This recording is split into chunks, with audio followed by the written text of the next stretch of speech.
andahotsika iaty Covid-19.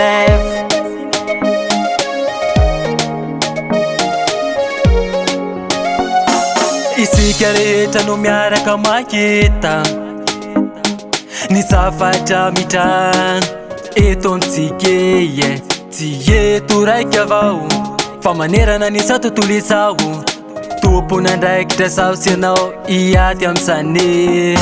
Aretina tsy hita maso an'izany fa mandribaka maneran-tany coronavirus. Aretina tsy hita maso an'izany fa mandribaka maneran-tany coronavirus. Coronavirus tsy maintsy horesetsika, horesetsika Coronavirus tsy maintsy horesetsika, horesetsika Na sasana olombe na tanora na antitre, iangafina isika rehetra mba hitandriny. Arao ny fanetanana ataony mpitondra fanjakana mba handresetsika ny valana retiny.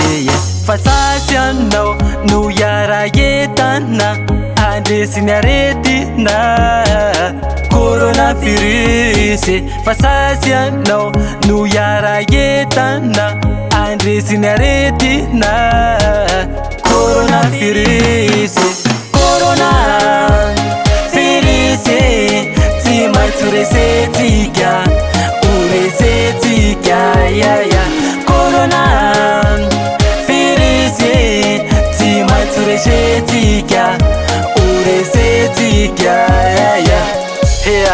Ry vahoaka malagasy avaratsy, andrefana, atsimo, atsinanana, andaotsika rehetra iaraka entana hiady amin'ny corona. Atambara le firaisan-kina tahaka nataotsika tany amin'ny Barea amin'ny alalan'ny fanaovana confinement. Ary asaty niany koa ny mivavaka fa Andriamanitra mijery midina fa tsy mijery makatra, manana fanantenana fa tsy maintsy mpandresy isika. Coronavirus tsy maintsy horesetsika, horesetsika Coronavirus tsy maintsy horesetsika, horesetsika Coronavirus tsy maintsy horesetsika, horesetsika Coronavirus tsy maintsy horesetsika, horesetsika Stop Corona. Talented Record.